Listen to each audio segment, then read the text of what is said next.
Let's get to this story. This story is about your money and your pocketbooks. Another socialist extreme left candidate rising high in Florida. It is Tallahassee Mayor Andrew Gillum. He won Florida's Democrat gubernatorial primary. Now, Gillum's progressive platform includes Medicare for all and things like abolishing ICE. He has been endorsed by Bernie Sanders and liberal billionaire Tom Steyer.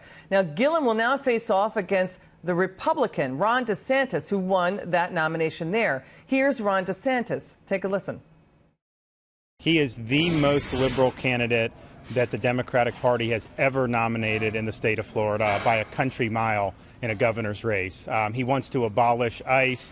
He wants $1 billion tax increase. He wants a single-payer healthcare system in Florida, which would bankrupt the state. I'm trying to make Florida even better. He wants to make Florida Venezuela. President Trump also slamming Gillum, tweeting, not only did Congressman Ron DeSantis easily win the Republican primary, but his opponent in November is his biggest dream, a failed socialist mayor named Andrew Gillum, who let crime and many other problems flourish in his city. This is not what Florida wants or needs. Let's bring in former Trump campaign advisor Michael Caputo. Great to see you, Michael. Your reaction to Gillum's surprise win? Well, I'll tell you, he only won by 3%, but he certainly outperformed his polls by a long shot. He was supposed to be third at the best, and really surged forward at the end. A really strong get out the vote campaign, and I'll tell you, Ron DeSantis is probably going to win this thing. But if you really are concerned about getting out young and African American Democratic voters, running a young African American mayor who's already a pretty well established politician is a good way to do it. Yeah, you know, he is a great speaker. And what's interesting, Michael, as well, is that Republican turnout was really solid. It looks like it was stronger than the Democrat turnout. Let's turn to Ron DeSantis now taking heat for warning Florida voters not to, quote, monkey this up by voting Democrat. Watch. We've got to work hard to make sure that we continue Florida going in a good direction. Let's build off the success we've had on Governor Scott. The last thing we need to do is to monkey this up by trying to embrace a socialist agenda with huge tax increases and bankrupting the state. Here's Gillum responding just earlier on Fox. Let's listen. It's very clear that Mr. DeSantis is taking a page directly from the campaign manual of Donald Trump. Was that racist or a figment of speech? Well,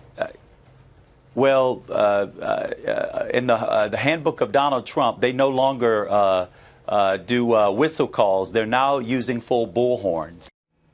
So do you see this as a racist comment or a poor choice of words? I mean, DeSantis has since tried to clarify. Is this really meant to be racist, or as the media, their media is running wild with this? Go ahead. Well, I think it's the media and, you know, those who suffer from Trump derangement syndrome on the left as well. I don't think Ron DeSantis meant anything by that. I think he chose the wrong word. I mean, I don't know, maybe he meant to use the word mucking this up, but, you know, let's face it, you know, this is the way this campaign is going to be run.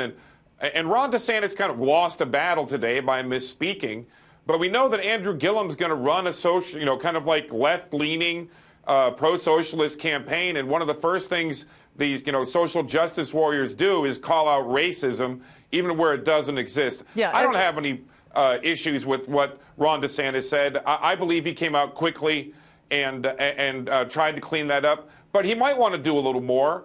He might want to address it directly with the African-American community because, you know, the Florida African-American community is not just like, let's say, Chicago. There's a lot of Caribbean Americans there who tend to be more likely to vote Republican than traditional African-American populations. Yeah.